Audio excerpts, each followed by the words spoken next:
Hey, everybody. We are here for the NXT recap show. But before we get into all the nitty gritty, watch our intro. T-minus 1 minute.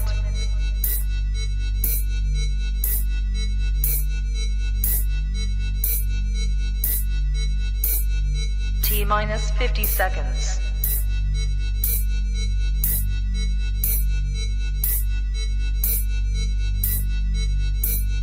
T-minus 40 seconds.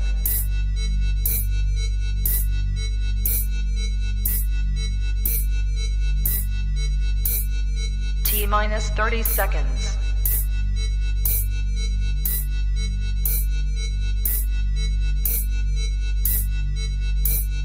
T-minus 20 seconds.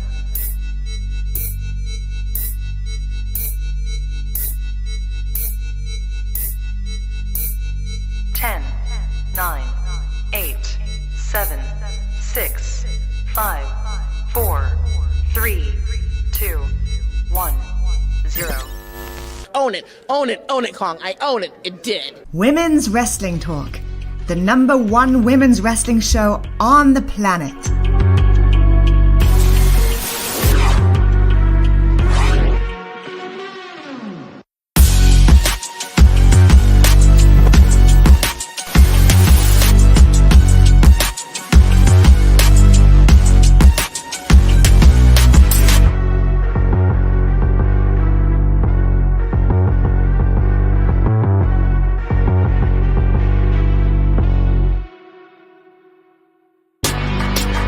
Women's Wrestling Talk, the #1 women's wrestling show on the planet. Hey, everybody. I am Katrina from NCAT We Trust and one of the hosts and writers of Women's Wrestling Talk, the #1 women's wrestling show on the planet. And I am not alone on this absolutely fabulous Thursday. I have with me my twin, Shay. How are you today? I'm doing great. I don't know. That was so low. How are you doing? I am decent. I'm tired. I am tired. It's been a crazy weekend, and I think it's still catching up. But yes, otherwise happy to be here. Happy to be here. Hey, Roderick, thank you as always for popping in and hanging out with us. We appreciate you. And so I guess we can kind of jump right into it. But before we, I guess, break down the matches, what were your initial overall thoughts about NXT this week? I liked it. It was a lot of stuff that happened. I was like, ooh, so anytime a show make me go, ooh, it's pretty good, Definitely was some moments. There were some moments that I'm like, but we'll get there. And so first match up of the night was a women's match, which was also the semifinals for the NXT Women's Title Tournament between Lyra Valkyria and Cora Jade. And so this was a pretty, decent or okay match. I feel I don't know. I felt like at some point, and maybe it was just me, that it felt like Lyra was kind of moving a bit nervous, and I'm not really surprised. I'm not really sure why. Uh, and I didn't think it was pretty much of a long match. I know there was a point where Lyra did trip, um, doing I think a springboard type move, and Cora was able to kind of position herself quickly enough where you couldn't if you wasn't really looking, you wouldn't have noticed. But I definitely did peep the trip. Um, you know, there was also, moments that seemed a bit rushed, and I'm not really sure. And it wasn't a long match, and so I don't know how I really feel about this. And then I was also really surprised with the outcome. And this is no shade at all to Lyra. I think she's actually pretty solid. Hey, I think she's pretty solid, but Lyra wind up doing a roundhouse kick, which sealed her win for going to the finals for the NXT, tournament, women's tournament. And so I don't know. This is a really, for me at least, it was a bit weird. I felt like there was parts that seemed a little awkward, and I'm not sure. Even with Cora kind of, Cora using the baseball bat in saying the title was hers, to do all of that just to not win. And I definitely do think this was kind of an upset. And again, this is not even shade to Lyra. I think she's good.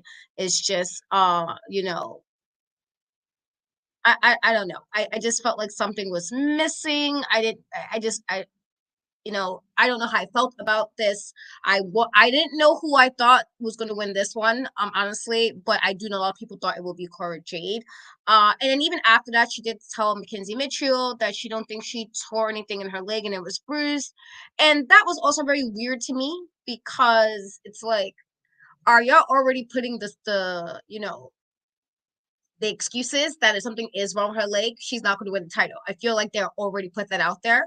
So it's like, okay, are we now saying who's winning this now? Because what was the, I don't know. It just seemed like such a weird thing to do a roundhouse and then go, oh well, it's not torn. I don't know. Just to me, this part is just kind of weird to me. But what were your thoughts on this? Yeah, no, I was very shocked. See, unlike you, I had a clear winner for this match, and it was Cora Jade because it makes the most sense. The car even agrees. It made the most sense for Cora to win just because of how she's been booked. And it made the most sense for Lyra to lose because her booking has been very off. You know, it's not always there. So, of course, I'm not going to think this is the girl that's going to, win the title because her booking's been off.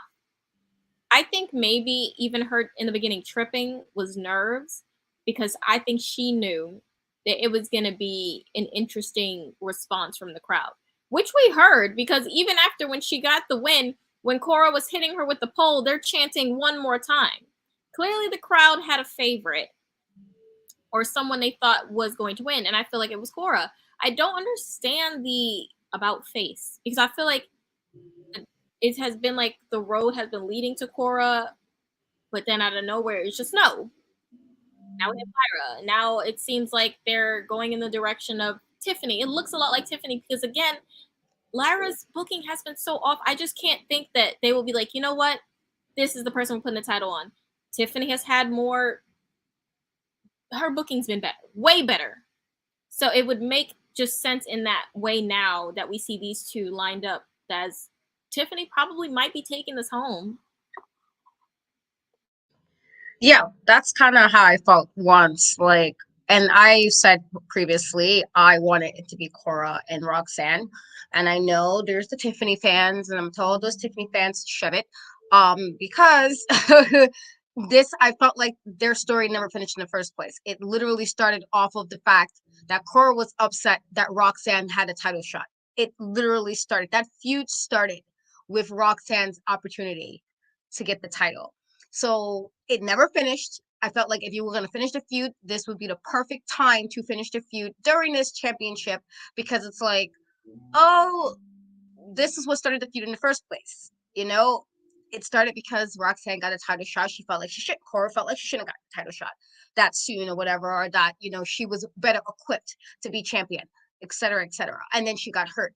And so it's like, all right, this is the perfect time to end that feud and then do what you may with this.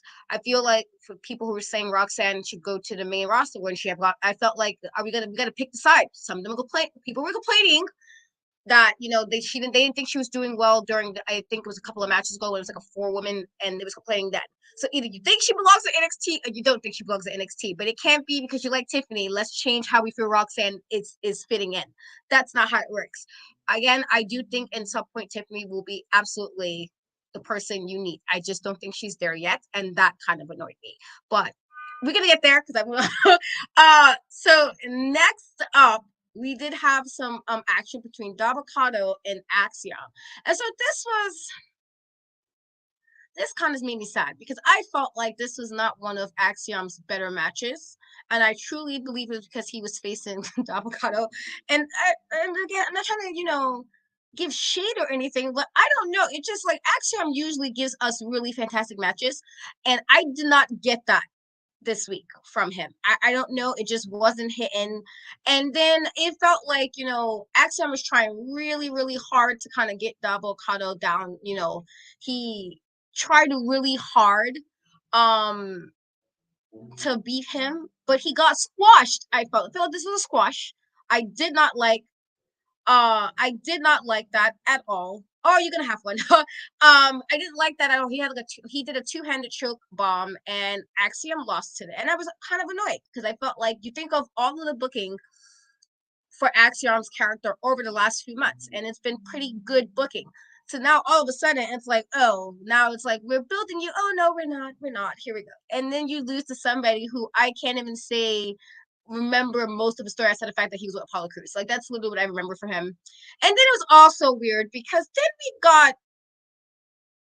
got scripts coming out to kind of save the day, and I was really confused about this because I'm like, so we after all that nonsense we did over the last couple of weeks, we buddies, we just kumbaya'd it up, and nobody is aware of this. So I was a little confused by this as well.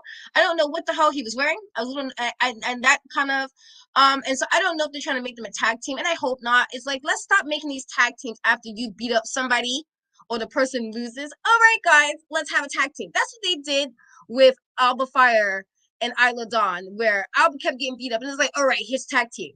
And while it's working for them, it's still like, can we stop putting these tag teams together where it's like, but how were we just fighting and now we're just like, oh, okay, we're a team. And I don't know if that's what they're trying to do, but I feel like it's disrespectful to Axiom at this point because why? Yes, you're right, Reggie. I was just listen, I just felt like I was just so annoyed with this but what were your thoughts on this matchup? So yeah, I agree. This definitely wasn't Axiom's one of his better matches because he had to dumb himself down to put this guy over, which I don't like. Absolutely hated it. 0 out of 10. Never recommending it. Like, why? Why does Axiom always have to be the guy that you have him have a match to make him look good? You know, him beating Scripps, Reggie, and then only for him to look a bit more formidable so you can feed him to someone.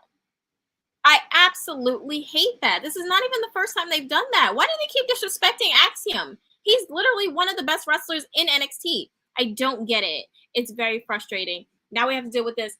I can't. I deal with it enough on the main roster with Omos. We got to deal with it now at NXT with this. I don't have the patience. I don't, honestly. And now the whole Reggie thing. Why is he more over after he got his mask taken off? What is going on here? Like, I'm genuinely confused. I don't want him in a tag team. I don't want Axiom being in a tag. I want him solo winning possibly North American title once Wesley is done, of course. Yeah, I don't know. The NXT audience is really weird because one minute they're complaining and then the next, see, you have to try to start because don't do that. I'm gonna be good today. Don't do that because yes, you're feeling the same way I feel about Jinder Mahal. Nobody wants him on the TV screen. It's like who's like, I can't wait to see that. Who's saying that? Who is like when they go home and put on NXT? You know who I want to see on TV today? Who is saying that? Who is saying that? Nobody's saying that. And so I don't know, but it was really disappointing because Axiom is my guy. And to have him lose like this, and then the comments great. To have him lose like this and then to put him in the like be for real. Be for real. I don't know, but I wasn't really happy about that. And so for me, I was already like 2 for 2 NXT, 2 for 2 with the shenanigans. We're doing shenanigans a little too early on. I didn't particularly appreciate that. I didn't appreciate that at all. And so afterwards, there was a moment where Alan Dragunov attacked Dijak on his way to the arena and kind of slammed him under like a metal sliding door, and then the officials kind of intervened. And then he said later on that he wanted to give Dijak a taste of pain because he had I guess payback, I guess. And so I was like, all right, okay. And this is why Katrina don't be watching Raw like that, because no, my guy's on SmackDown anyway. So, I mean, I have to check in a couple because you got Rhea Ripley, that's my girl. And so you got to check in a little bit. But there's a reason why I didn't be watching Raw because no, nobody asked for that. We didn't ask for that. And so what was your thoughts about, I guess, Island Dragunov on this whole little tier he has against Dijak? I'm really confused. Like this, I'm still very invested. Trust me, I still am. But I cannot lie that I'm confused. Because how are you didn't you come to his place? You came to his dark room wanting him to tie you up. and beat on you. You came to him. Now you need vengeance. You need retaliation after you came to his little dark room where he's wearing his dark shades and asked him to tie you up and do all this 50 Shades of Grey stuff. He didn't come to you with it. You brought the shackles. And the whole part where he's in the locker room, why are you yelling? And this is what gets me about Dragunov. He just randomly out of nowhere starts yelling. Like, he'll be talking, everything is fine. And then, oh, God.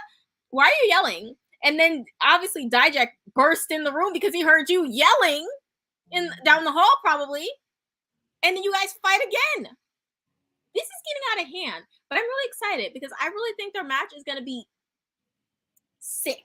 I'm excited. I agree. I think it's going to be a fantastic match. I do. But I guess we'll see. I don't know. He did start this. I like him, but like he did start. And hold on. This is what Cody deserved. I felt like I said this on Twitter because I did. It's what Cody deserved. Somebody was like, but he was going to work. I don't care. I know what that's supposed to mean. Was I supposed to magically not feel like, you know what, guys? Oh, Cody, he's going to work. That changes things. No. He got beat up. I was like, Brock, thank you for your service. Thank you for your service. Brock earned some points for that. You know, he earned some points. There's no poor Cody. Cody will be fine. He'll be fine. He sit there and cry, you know, about, oh my God, my dad. And then everybody be like, yay, we got Cody. Nobody cares. This is what he deserved. As I said to the random person who wanted to argue about this on Twitter, he was going to work. People go to work every day, B. I don't know what that's supposed to mean. So, yeah. I guess, you know, I guess going back to the match, I do think it's going to be a fantastic match, but I don't know. I like Andre, but I was like, my guy, you kind of, I don't know what's happening here. I feel like you put yourself in this situation. But yeah. And so the next segment was the Gallus and the Creeds kind of get into the stuff kind of early on. And so Gallus did say beforehand they wasn't really interested in fighting anyone for the NXT tag titles. I'm guessing kind of feeling themselves a bit. And so Julius and Brutus Creed did arrive, and this kind of started a brawl. And then Chen and Stacks, Lorenzo did come in as well, and it kind of evened the odds a little bit. And so I think this was an okay segment for what it was. I guess this is kind of building up the matchup for, at Battleground. But yeah, it was kind of weird though for them because they already had said they were going to fight for the titles, say they didn't want to fight for anybody all of a sudden. It kind of made them a bit, seeming to me, at least a bit cowardly, because they feel like they were kind of avoiding it. And because, Tony D'Angelo has been in lockup, because he was supposed to be questioned without, going for questioning without arrest. I guess it was just kind of a weird thing to kind of involve all of this. Also, Sax did offer to Creed some assistance during Battleground, but they refused, and I kind of understand it because let's be for real, they're not really trustworthy. And Tony D'Angelo was read his rights and arrested, and so a lot of stuff happening with them. But what were your thoughts on this segment and the little tidbit about Tony D'Angelo? Gallus is some snitches. I can't believe that they went to the coppers on Tony. How dare you? Poor Tony. And I'm assuming the clip that that the officer played was their fight with Gallus at the bar. They are so childish. You don't want to fight that bad. You go into the cops. Really? But you're supposed to be the toughest around. That's real interesting, Gallus. That is very interesting. In terms of the Creeds, I really do hope they win, honestly. I think it's time for new champs. I think the Creeds need a reset, especially after the stuff with Indus Share. I feel like that was such a setback for them. It was not a step forward for them. I feel like it was just a waste of time. So they need this reset. They need to win, reignite the tag division. And become the fighting tag champs that we know. Not Gallus calling the cops. Yeah, it definitely gives the whole and the kind of cowardly type. I don't know. I it's kind of weird because Gallus don't really need to. I feel they don't need to really do that. To like they're pretty dominant enough that why do we have to go to this route? But I guess. Uh, um. So yeah. Next up, we had some action between Eddie Thrope and Tyler Bate. And so I thought this was a pretty solid matchup. I thought this might have been one of the better matches to me of the night, considering what we was getting. And so I thought there was supposed to be I guess an interview. Wesley had an interview beforehand, and Tyler Bate kind of arrived, which allowed him like he kind of walked away. Um and Tyler was kind of like he's considered him a friend, but I'm like, are we really gonna sit here and tell those kind of um we're gonna lie and act like you don't know why he kind of is upset with you? Like you pretended to be his buddy, and then all of a sudden you want to be a champion, and or rather want his championship. And so I don't know why he seemed surprised, but Wesley did join commentary and did even say to an extent that Joe Gacy he trusted a little bit more only because he was a little bit more upfront about his intentions, which you gotta respect. You don't have to like it, but you gotta respect it. And so I definitely kind of agreed there. And so I thought this was pretty decent. Like I said, there were moments that stood out a little bit more to me, and I thought if anything, this made Eddie look strong with the way the match wind up, kind of ending because Joe Gacy did get involved.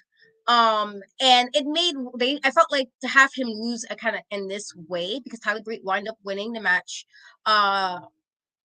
There was a moment where Eddie like countered Tyler's driver 98, I believe it's called, and then he like did a reverse clothesline, which I thought was really well.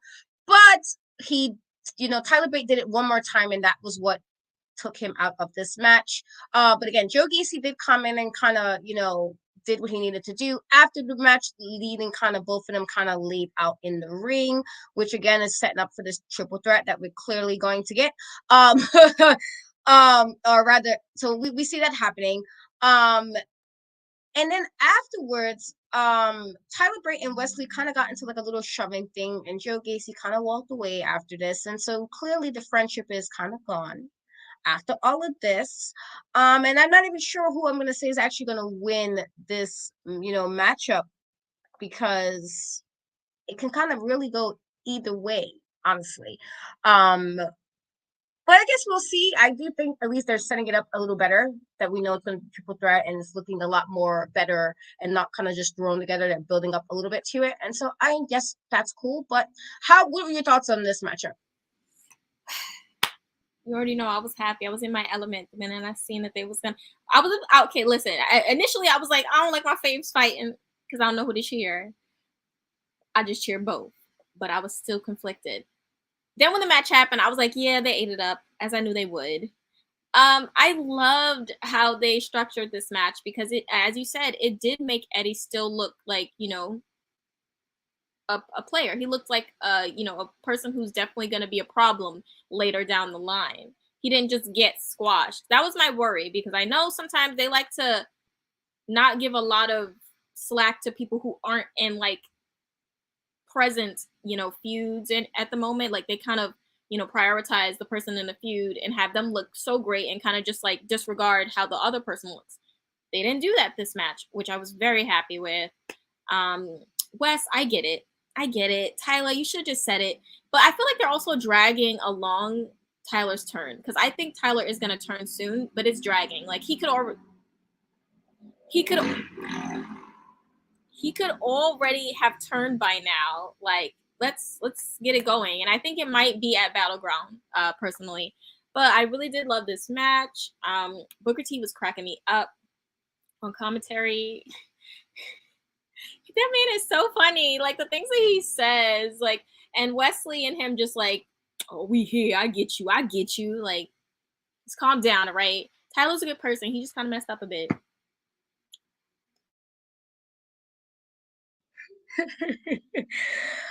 Yeah, I kind of agree. I do think he's definitely going to turn heel as well.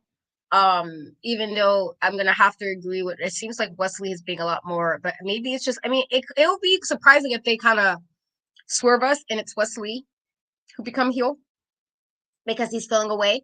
And it won't be like a hard situation, but we'll see. We'll see.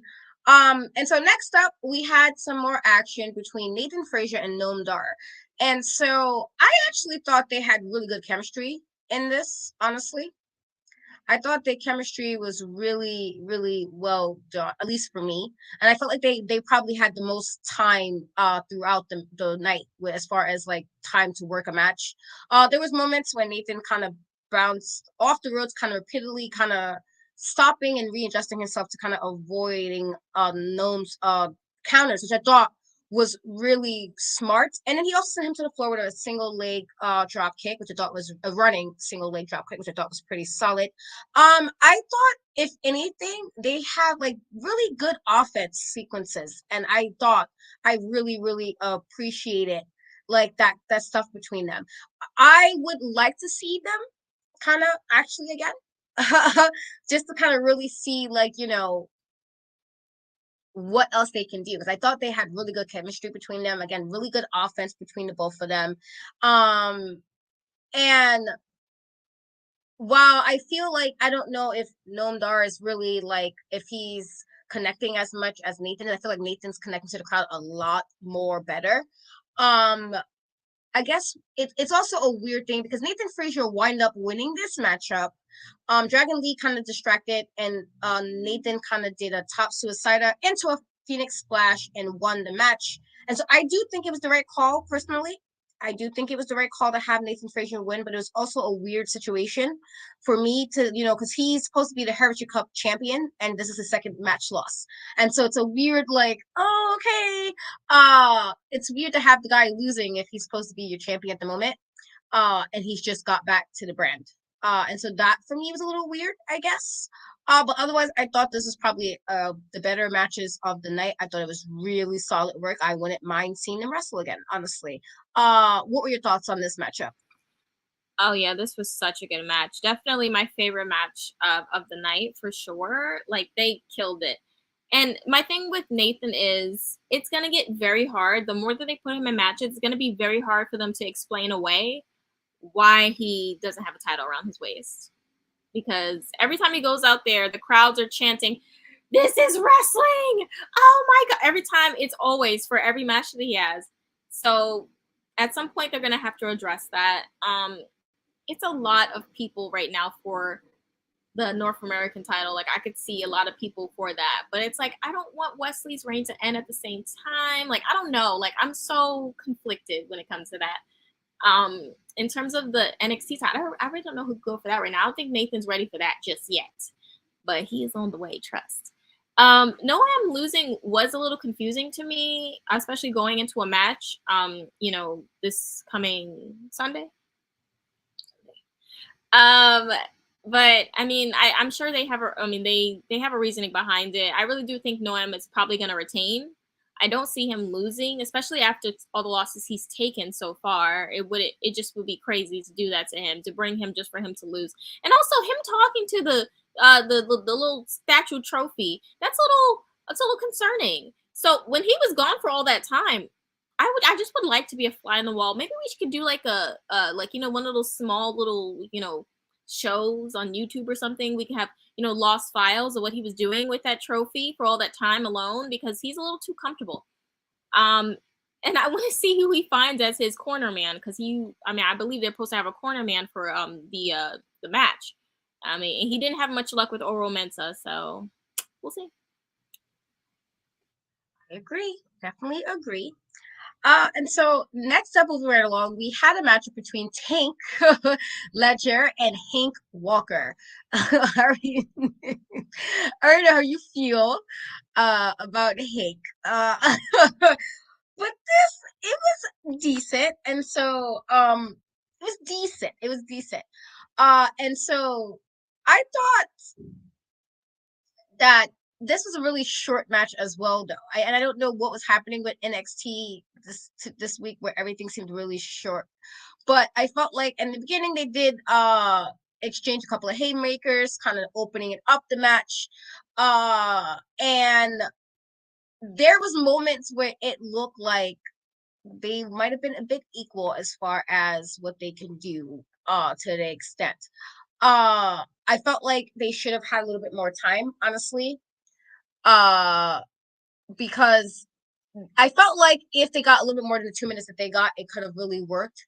But we only got about 2 minutes. And so anyway, Hank Walker wound up doing a lariat to win this really quick match. And afterwards, Bron Breakker did come out, speared both of them, and told Carmelo that he will see him on Sunday, which I really wasn't sure why you had to do that during this matchup. It was just so random, but okay, Bron. And so he did do that. And then afterwards, there was a pre-tape interview. Bron warned Carmelo that he was looking to punish him at Battleground. And then Carmelo also seemed to enjoy some time in his hometown ahead of his match at Battleground. So what were your thoughts on the matchup and this Bron stuff? To be honest, if Bron didn't come out at the end, I would have said this was a complete waste of my damn time. Because why? Why are we doing this? Them coming out together aggravated me. Like, it was a waste of time. Why are you taking advice from Briggs and Jensen? That was your first mess up. They just got bamboozled by one girl. Bamboozled, turned their whole thing upside down. You taking advice from them? I wouldn't. I would advise against it. So Bron coming out the end, I'm glad he did, because he brought some substance to this whole set of time that was wasted on this foolishness.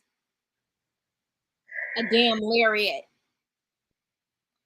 That's like the second finish that just was ridiculous to me. The abysmal roundhouse from earlier with Cora and Lyra, that irritated me as well, because are you kidding me? There was a lot of are you kidding me today.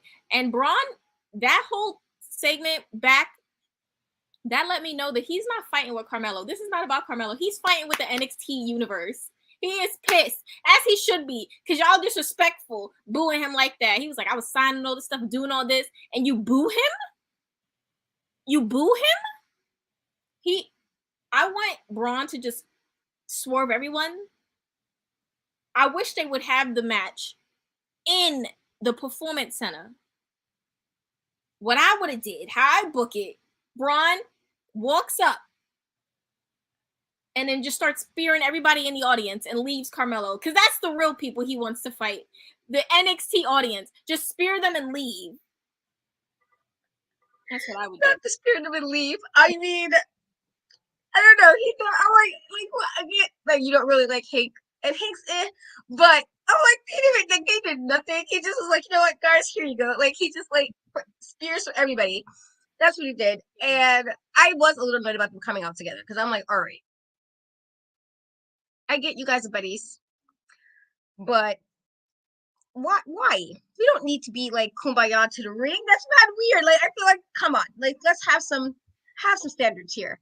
And I did, because I said a roundhouse. I like roundhouses, but I'm gonna have to agree, because you mentioned that back, that yes, it wasn't a great roundhouse. I feel like a good roundhouse, you're like, yes, okay. There's that guy from USC, Uriah Hall. He had some of the most best damn roundhouses I've seen. Okay, I love a good roundhouse, but everybody can't do them. And she normally can, but I don't know what was happening. It was a lot of things happening. Like, yeah, I that's what we got. You know, but yeah, we already know how Shay feels about Hank. Yeah, this is one of those things you gotta accept. Like how I feel about Jinder Mahal. It's literally just sometimes you gotta accept. These are certain things you're gonna have to accept. She would never. I just feel like you have to accept this now. I feel like we've been together long enough with you guys that you gotta accept certain things. That's something you guys have to accept, that she will always have something to say about Hank, because now. But before we get into the rest of the show, let's get into some commercial from WWT. Hey peeps, TK Trinidad here, boss lady of Women's Wrestling Talk. And I want to say thank you so much for watching, because you've got millions of options. Plus, you don't have to worry about sharing your password to check us out. But while you're here, hopefully you know we have so many more shows to watch, like Turnbuckle Glam, Raw post-show, WoW post-show, AEW Dynamite post-show, Women's Wrestling Army post-show, NXT post-show, Impact Wrestling post-show, AEW Rampage and SmackDown Live post-show, On the Scroll, ROH post-show, WWT Live, plus all of our interviews with the hottest women's wrestlers in the game. Make sure that you like, comment, and subscribe. Check out our website at www.talkpod.com and follow us on all social media platforms at www.talkpod, and make sure to spread the word. That means send this to the group chat. Yes, even the person with the green bubble. Thanks again so much for watching Women's Wrestling Talk, the #1 women's wrestling show on the planet. Ciao for now. As Boss Lady said, we have a lot of action happening on Women's Wrestling Talk, Twitch, YouTube, and Facebook. So thank you as always for hanging out with us. We appreciate you guys. Yes, thank you so much, Blackfist. Definitely hit those likes up. And if you haven't, subscribe. We are pretty awesome, if I say so myself, tooting our horns just a little bit. So next up, we had the little moment between GiGi and Jacy kind of agreeing to have, you know, their steel cage match set for Battleground. And so, you know, it was what it was. Jacy kind of taunted GiGi from the crowd. And I mean, I don't know. I felt like the back and forth could have been a little better. And I don't know. Jacy's just kind of, you know, irritated me a bit. They kind of argued who was the third wheel in Toxic Attraction. And that's obviously alluding to the fact that Mandy was clearly the leader of the group. So who was the third wheel? Who was Mandy's BFF, I guess? But otherwise, there were moments that something about Jacy was really irritating me with the way she was giving her delivery. And then I felt like GiGi, again, after beating her up last week, you would have a little bit more, I don't know, enthusiasm knowing that you're going in. We're going to have to sorely disagree there.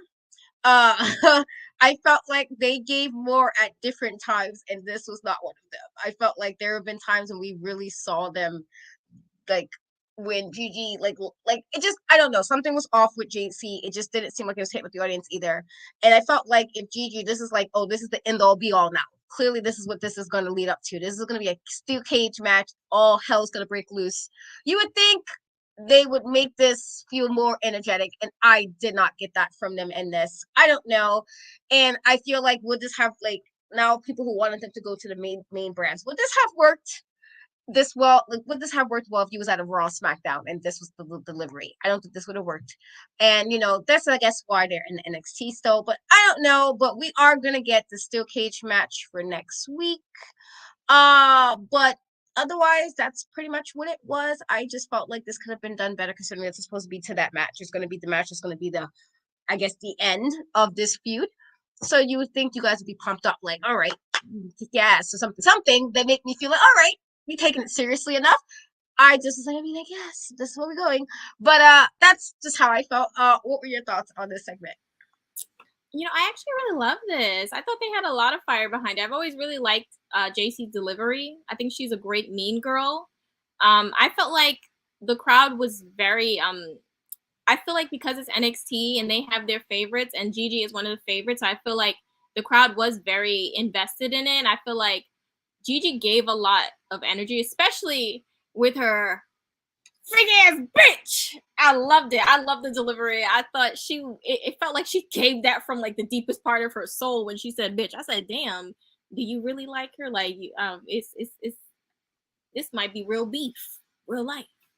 I was into it, and I feel like they're definitely gonna deliver in this. I feel like the third one is gonna be the charm. I really, really think so, and I personally hope that GiGi wins. I'm just a big GiGi fan. I root for her. You know, she just has a spirit that I just want to root for. Jacy is great too. I will say, like, you know, she slides on the mic. I can say she doesn't trip up on her words very often, which I got to give to her.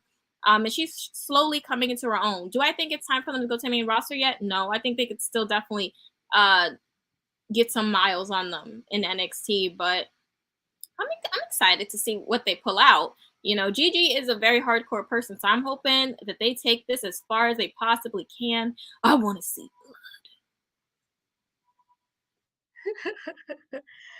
Yeah, I don't know. I just feel like I wasn't really feeling this time with them. But I do think that if anything, they'll do what they need to do in this match. I feel like they will. I mean, I would hope you did all this. I feel like they'll do what they need to do. And well, guess we'll see from there. Oh, and I also want to say I do agree with you. I feel like because it is the NXT audience and they do have a connection and love for GiGi, somewhat of a love for Jacy, that they definitely added to it. But I do agree if it was on the main roster, it probably wouldn't hit the same. So I can definitely agree with you on that. So yeah, yeah, I definitely they definitely were. But I guess we'll see. We'll see what happens after that. And so next up, we had a matchup with Von Wagner, accompanied by Mr. Stone, versus Lucha Cristofino. I feel like that's how you pronounce that name. I don't want to be wrong. You know, sometimes I mess up his name, not on purpose. And so Luca definitely did try to goad Von Wagner. And you know, during all of this, he tried, you know, really hard. And so first he tried to sue Von Wagner by going to the county court, which I'm just like, I mean, I guess. And that didn't work. So he said he was going to beat him in an NXT ring instead. And then he kind of came out to like the People's Court theme, like a version of the People's Court theme. And the crowd just chanting, Ron is going to kill you. And which I was really surprised by these random chants because I'm not impressed. I just no, I don't know. Are we really playing this game with him? It just I don't know. I feel like if anything, it was really surprised about the crowd kind of being behind him. And I don't know if it's because Luca was doing the most, and that's why it was like that. But Mr. Stone did try to get Ron Wagner to calm down because he was clearly getting upset. And he powerbombed Luca onto the announce table, which the crowd really apparently liked. And so because of that, he was disqualified, and Luca did win the match because of a DQ.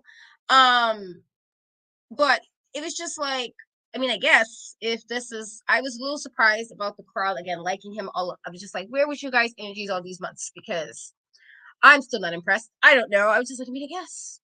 I don't know. It's because the guy went to court and it was like, the court's ill, and that's what it was. But I'm just like, I guess if this is where we're going. But what were your thoughts on this match? was the NXT crowd like trying to troll us with this? They had to be, like, honestly. Honestly, I get it. Like, I really do. Trust me, I get it. Wrestling is about, you know, acting and, you know, it's a story you got to tell. But this was just a little too ridiculous to me. The fact that he's supposed to be a wrestler, he just randomly drops everything he's doing to jump out the ring, somehow intuitively knows that Robert has this man's baby picture in his pocket, snatched it out to stand there for almost a minute, laughing, pointing, completely forgetting that he's inside of a match to engage with Robert Stone. What are we doing? Like, I get it. I really do. I get it that it's a story being told and all this stuff. But it's like, don't insult my intelligence. This is ridiculous. The whole thing was ridiculous. Honestly. And the crowd with the, oh, Ron's going to kill you. Like, and then all of them saying, oh my God, is Von like defending Robert? Like, are they friends now? Did they not always have a good rapport? Like, am I missing something here? Now all of a sudden they hated each other. I don't remember any of this. Like, I don't know. They're genuinely trying to trick me. They're trying to trick me. Them and the audience were trying to trick me because why? I don't get it. And you just make Luca look ridiculous. Wasn't this his debut? You make him look ridiculous that he would just randomly out of nowhere drop a match to jump out the ring to point at a picture for almost a minute, turned around from Vaughn. Like, this was just ridiculous to me. I'm so sorry. Like, please try again. Like, this is terrible. Yeah, I don't know. It was weird. It definitely was weird. I don't understand why they went this route, but I feel like this episode in general was a whole lot of what was happening. I feel like it was just the whole episode was a lot of stuff that just wasn't making any sense to me. And I was trying, but I don't know. I don't know. It just there was a lot of things that could have been better or would have made more sense, and they just wasn't doing that this week. But yeah, I guess. And so next up, we have the final semifinals match between Tiffany Stratton and Roxanne Perez. And yeah, so this was a good match. Now, I feel like I don't know what they were, and I don't know if they were trying to make, and this is more of a me like thing, if they were trying to make Roxanne seem like a veteran, but she's kind of new in NXT. Like she's maybe a vet in wrestling because she's been wrestling for some time, and I don't know what to call that because she's still really young. But I don't know. I do feel like Tiffany did well in this match. I thought she actually did better in this than she did the last match, honestly. Um they have really good chemistry. The sequences were good. All of that was good.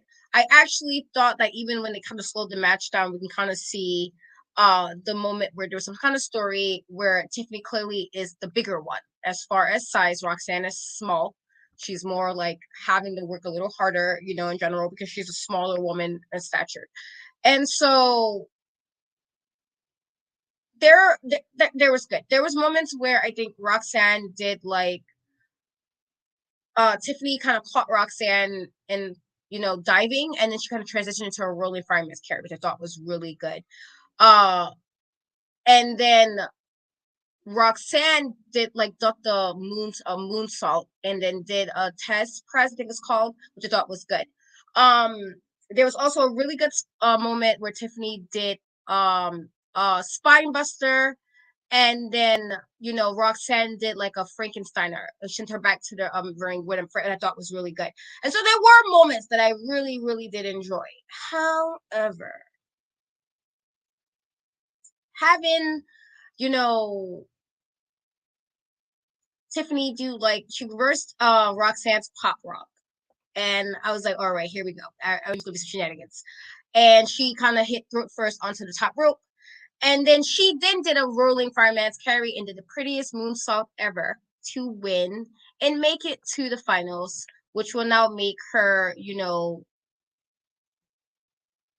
other person going against Lyra Valkyria.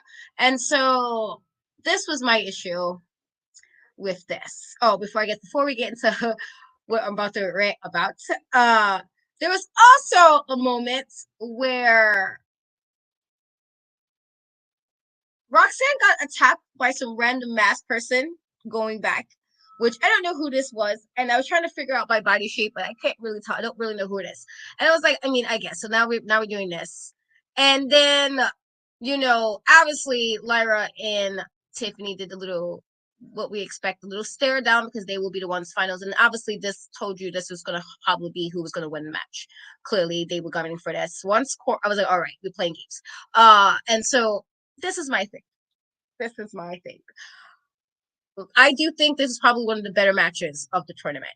I do feel that. I feel like because they had really good chemistry. However, my thing is when you're supposed to be a champion, since I think she says she has more to prove, or whatever she said on freaking Twitter yesterday. I was like, man, please.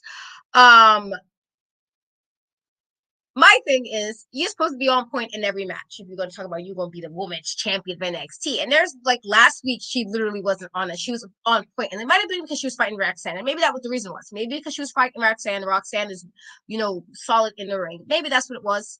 But I just feel like you have to be on your A game every time you have a match. And so it can't be like you're fine one day and then you're not fine the next. And then it's like, oh, I'm supposed to be the champion, but then you messing up on this match, but another match, oh, I'm great in this one, but no, not last week. It's fine. It's fine. I'm pretty, so it's fine. And that's my issue with this. All these people asking Tiffany to be champion, why? Please explain to me. And I want someone to really explain to me, what did Tiffany do? What did she do to become champion already? I just really would like to know. I would truly like to know. What did she do? Why couldn't we get Cora and Roxanne, finish that story? And if you, I mean, you already did shenanigans with Roxanne anyway with the title. I thought her having to be exhausted to lose it, I'm gonna throw you back in the match, and then to lose it to Indy, to have Indy go off to the main roster, put Roxanne back in the tournament, for her not to make it back to the finals is like, what was the point of all of this? Wasted all these weeks with pure shenanigans.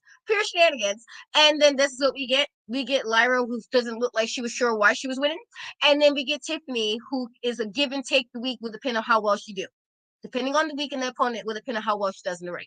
How is this supposed to be NXT Women's Title worthy? Is beyond me. I don't understand it. But I'm just like, and somebody, it could be Mandy Rose, because there's a whole, like, she might be coming back, blah, blah, blah, blah, blah. I think Booker T mentioned recently he wouldn't mind seeing her back, or whatever. So if it's her, I guess, considering how she lost the title, would she I guess it could make a little bit of sense, especially since Tiffany said she's the prettiest, and Randy had that whole thing about she's the most in the world. But my thing is, who is asking for Tiffany? Who put that nonsense in the universe? Now we get this. This is what we get for the match. Somebody who may be injured, because they already implied that she might have been injured. Oh, I think it's Bruce. Sis is probably actually injured, and they're gonna bring that back up on the finals, and then Tiffany's gonna win this nonsense. It's probably not gonna be a long match. I guarantee you it's not gonna be a long match. Tiffany's probably going to win it, and I'm supposed to believe she's supposed to be champion when she literally out of her own mouth. It's the equivalent when Goldberg said, oh, I knew I couldn't wrestle. He got on WWE TV and was like, I couldn't wrestle. And people hyped him up. He's the greatest guy and the greatest spear, blah, blah, blah. When he said out of his own mouth he couldn't wrestle, Tiffany said she knew she needed work out of her own mouth. She literally said, I know I'm not ready. Now, how am I supposed to say 2 weeks ago, you're not ready, but now I'm supposed to believe you're a champion 2 weeks later? Be for real. Be for real. I don't just no. Okay. I don't understand. I do think I already knew once Lyra won, it was gonna be Tiffany. I already knew from the beginning, and I said this. And then they gave Lyra being like hurt. I was like, oh, she's fucking winning. Like, she's winning. They're clearly making it for Tiffany to win. I already knew that once Cara won, Roxanne was gonna win. I knew it. They wasn't gonna have it be. I knew it. So here we are with this nonsense person. Oh, I don't think I'm ready yet. I'm not. And now I'm supposed to believe, oh, my journey ain't done yet. You're damn right it ain't done, because you're not ready to be champion. But here we are. And so I was really annoyed. I'm going to be frowning during this whole match, because I didn't ask for this. I did not ask for any of this. But I will end it here with my ranting. What were your thoughts about these shenanigans? Because it's clear shenanigans, clearly. Yeah, no, I really enjoyed the match, I will say. But I was a little confused. I'm really wondering why they switched up, because it really felt like we were going in the direction of Cora getting the title, and we were going to get Cora and Roxanne and finally, finish that story. Why are we not being allowed to finish any stories these days? This is getting crazy, y'all. The books, we stopping at page 18. The book ends at 20. I'm done. Can we finish something, please? I just don't get it. I don't get how they just switch like that. I'm really wondering. And now that you say the thing about Mandy Rose, I'm like, maybe this is the face-off everyone's been looking for, because, they always compare them so much. But also, the person that stomped Roxanne out was not thick enough to be Mandy, if I'm honest. I'm just saying. We know. She's a little thick, okay? We would have noticed. I don't think that was them. So, it really just doesn't make sense. Lyra her booking has not been good enough for me to believe that she is going to win. It just isn't. Are we just going to, I don't know. Is this a reset? They're going to throw it on Lyra? Because that's what it would be. It would be a complete reset for that title, because it just wouldn't make sense to me. No shade to her, just her booking's been off. So it just leaves it that Tiffany would be. But so then for them to say, and that's when I go back to what you said, Jeffrey, because you said that Roxanne and Cora will be predictable. But I'm like, this is predictable. There is no way I see Lyra winning, especially now that she's injured. Maybe they switch her out last minute for someone else because she's injured. Maybe we get a big surprise and it's not even Cora. Maybe it is Mandy. Maybe we do get Mandy and then Mandy wins the title back. I will lose my mind. In a bad way or a good way, I don't know at this moment. I have to wait until that happens and go off the vibe at that point.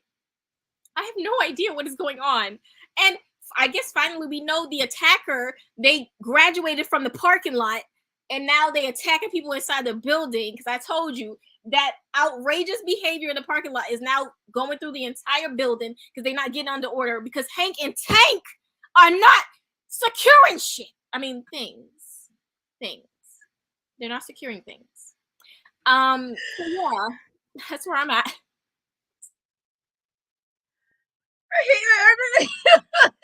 Sorry, I felt that extra about them not secured. I felt that. But yeah, I mean, I don't know. It's pure shenanigans. But this is what we get in, guys. This is what we get in. I'm gonna have to. I get people saying Mandy's thick. I don't know. Maybe because I'm used to seeing like sisters with like bigger bottoms, and so I'm just like, if this is thick, I mean, shit. I guess I'm about to be thick too. About to be semi-thick. That's the case. Usual buns. I mean, that. I don't know, but yeah. And so the last thing to end this show was a little bit of extra with Dijak and Island Dragunov. And so it got a little bit extra. They got a little bit into it. They signed their contract for the last man standing match and kind of got into a bit of a brawl for this. And I was like, okay, pause, hold on. Let's not lie. What do you mean? Thick where? Where? I need people, come on. I need people to be for real. I know we're gonna stop these shenanigans. We're gonna stop these. See, now I gotta take this back off the screen. Hold on, because I'm trying to end the show on a good note. And you guys are doing shenanigans. Thick where? Where is she? Where is Cora Jade? Are we gonna? And I need people to understand, because women there are things you can do to make things look accentuated. You wearing tight shorts does not magically make you thick. Okay? If you wear like garter about something, okay, that might make you look thick, but it ain't thick. You gotta be thick in all aspects. It means every time you wearing something, you thick. Corey is not. We gonna stop these shit. I didn't seen her post up with Bron when she's all lovey-dovey. There's not a thickness there. Not a what? Not a lick of thick. Not a lick of thick. We're gonna stop these lions. We're gonna stop the lion. Stop it. Stop it. And this is no shade. All sizes are beautiful, but we don't need to lie like that. We don't need to fib. No need to fib. That was a fib. No. Okay? Because if she is, so am I. And I tell people all the time, I'm a tiny person. I am tiny. If she is, so am I. Okay? I got the J little butt, and that is the case. And I don't. That's how sarcastic I'm being right now. Stop the shenanigans. Okay? Let's reel it back. Okay? To Alex Dragunov. Okay? And Dijak, who was clearly upset that they have this last man standing match. They just had the extra at the end of the show. And so they got into a bit of a brawl. And we kind of ended NXT with a brawl, and then they did like a Battleground hype-up video for Battleground to end off NXT. So what were your thoughts about this ending segment, I guess? I'm now convinced, especially after that this is not like a regular battle. Like, this is a lover's trope. Like, honestly, look at how happy Dragunov looked when he was signing it. Like, I'm excited for them that they finally get to like finish this, because it's really exciting for them. You know, they're very into it. Dragunov scares me because he gets a little too into it. I don't think Dijak knew what he was getting into, because this man is a little too excited, a little too red. You saw how red he was signing that paper? That man was excited. And I'm excited to see this match. As I said before, I will build a ring right outside my home in the Bronx. Come wrestle in it anytime you want. I'll watch it. I don't care. Yeah, he definitely was extra happy. Maybe this is gonna be like a love moment. They're gonna really hug it out, duke it out. It's gonna be great. But that is how NXT ended, because you guys had to get me started. I was trying to behave. I really was. I was trying to be good today. But I guess this is what we're gonna get for Battleground. This is what we getting, and I am hyped for this matchup. I am hyped for the Wesley Tyler Bate. I think it's gonna be a fantastic match. I even think I think they're gonna give a good match. But I don't know. I just, we'll see. Because I just wasn't, this NXT episode was kind of weird to me. It was like, just, I don't know. I was kind of questioning Sean a lot. He almost got the Michael, like, Michael, what's this? What's this? What are we doing here? You sat down, you little paper and wrote some notes, and this is what we came up with? This is what you came up with? Do you need assistance? Do you need assistance? Get him. Okay, like, it felt like those memes where you see him, like, he's probably checking the computer real because he didn't know how to use computer. I felt like that's what he did when he made the notes for the show. What was happening this week is beyond. I don't know what was happening. It was I was a little confused about what was happening this week, but here we are. So that is the end of our NXT recap, guys. Shay, tell everybody where they can find you and what you got going on. You can find me at Shay Sawyer _ on most platforms. I'm very simple like that. You can also catch me at Shay Sawyer on Twitch. Literally just Shay Sawyer. I have no idea how no one stole that, but yes. Also, you can catch me in 30 minutes on Unpopular Review on their YouTube channel. I will be doing a Night of Champions and Battleground prediction show with Bad Guy Jack if you want to pop in there. And you can also catch a new episode of the Big Pop Theory podcast every Monday. A new one just dropped. I had a lot to say. There was a lot of foolery going on.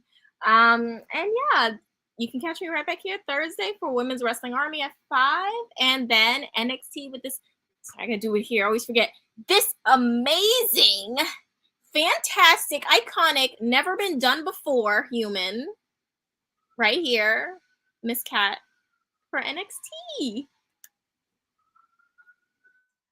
Yes. You're always so sweet, so kind. As for me, you can find me on most social media and Cat We Trust, TikTok, Twitter, Instagram, Easter, because somebody did take it there. They let me have my stuff. But as far as what I have going on, my latest interview, which was with Ultraviolet, is on my YouTube. I did post a little bit of a reel from my House of Glory little show I was at on Friday. Some super awesome action that was happening.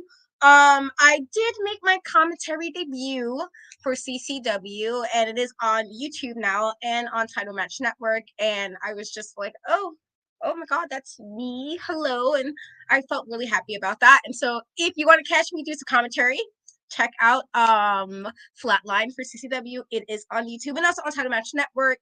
And I do have some more stuff happening coming up as well. And whenever they put the schedule up for Dark Side of the Ring, we will be back. And that will be on my channel and on Popular Reviews channel. But as always, guys, we truly, truly, truly appreciate you guys for hanging out with us, getting me started, because I'm trying to be nice, be starting me up, get me riled up. But we appreciate you guys hanging out with us every Thursday for hanging out with us for NXT. We love you guys, and we will catch you guys on the flip side. Later.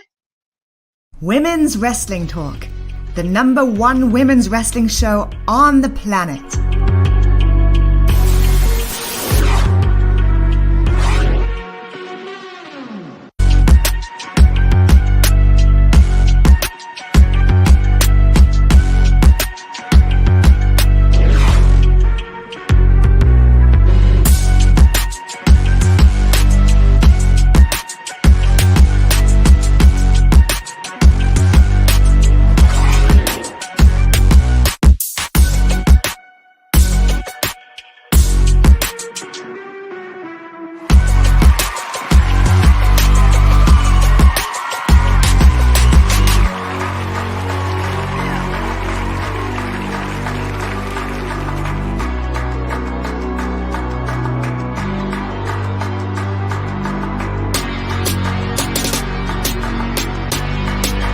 Women's Wrestling Talk, the #1 women's wrestling show on the planet.